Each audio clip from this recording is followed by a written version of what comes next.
ஒரு சின்ன பையன் என்ன பண்ணானா, அவங்க பாட்டி எம்ப்ராய்டரி பண்றத பாத்துட்டே இருந்தான். பார்க்கும்போது அவன் இந்த பக்கம் இருந்து உட்காந்து பார்க்கும்போது நிறைய த்ரெட்டு அப்படியே நூல் நூலா அப்படி போகுது வருது. அவனுக்கு ஒண்ணுமே புரியல. இவ்வளவு கன்ஃபியூஷனா இருக்குதே, பாட்டி எப்படி இவ்வளவு அழகா பண்றாங்க அப்படின்னு ஒரே கன்ஃபியூஷன்ல கேட்டான். பாட்டி நீங்க என்ன பண்றீங்க, இதெல்லாம் ரொம்ப குழப்பமா இருக்கு, எல்லா இடத்துலயும் முடிச்சு இருக்கு, நூல்கள்லாம் அப்படியே சிக்கிட்டு இருக்க மாதிரியே இருக்கு அப்படின்னு கேக்குறான். அதுக்கு அந்த பாட்டி சிரிச்சிட்டு சொல்றாங்க, அப்படியே அவன் தலையில தடவிட்டு சொல்றாங்க, கண்ணே கொஞ்சம் பொறுப்பா அப்படின்னு சொல்றாங்க. சில நிமிடம் கழிச்சு திருப்பி பாட்டி வந்து என்ன செய்யறாங்க, அவங்க வேலையை முடிச்சுட்டு அந்த எம்ப்ராய்டிங்க அந்த துணியை அப்படியே என்ன செய்யறாங்கன்னா திருப்பி காட்டுறாங்க. அதை பார்த்த அந்த பையனுக்கு ரொம்ப ஆச்சரியம். அது வந்து ஒரு அழகான ஒரு ரோஜா பூ வடிவமாக இருந்துச்சு. அவங்க அந்த எம்ப்ராய்டிங் பண்ணும் போது அவன் நினைச்சான் இது ஃபுல்லா முடிச்சு போட்டு நூல் இங்கேயும் அங்கேயும் போய் டேங்கிள் ஆயிட்டு இருக்கு அப்படின்னு அவன் நினைச்சிட்டு இருக்கும் போது பாட்டி அழகான ஒரு ரோஜா பூ அவனுக்கு காட்டுறாங்க. அப்ப சொல்றாங்க,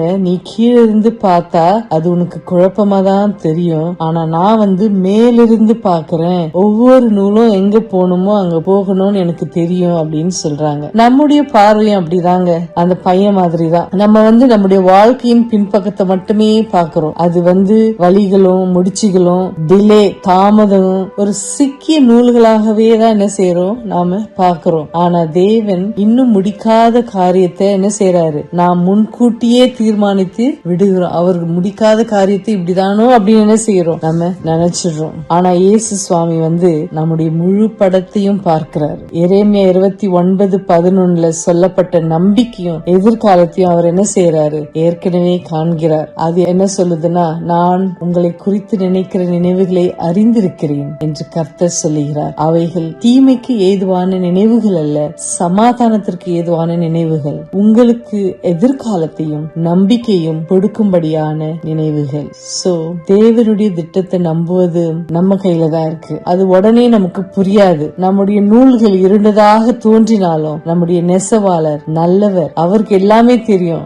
நம்ம என்ன செய்யணும், நம்பணும். சோ இன்னைக்கு நீங்க இந்த நாள் முடிச்சுட்டு படுக்க வந்திருக்கீங்க, உங்க முடிச்சுகளை மட்டுமே பார்த்து கொண்டிருக்காதீங்க, நெசவாளரை நம்புங்க, பொறுமையாக இருங்க. ஒரு தலை சிறந்த படைப்பு உருவாகும் நேரம் வெகு சீக்கிரத்துல இல்ல. அந்த ஊசியை தேவனத்துல ஒப்படைச்சிடுங்க. உங்க வாழ்க்கைய நீங்க நடத்த முயற்சிக்காதீங்க, தேவனை வழி நடத்த அனுமதியுங்கள். எல்லாம் நன்றாகவே நடக்கும். தேவன் நம்மை ஆசீர்வதிப்பாராக. Good night.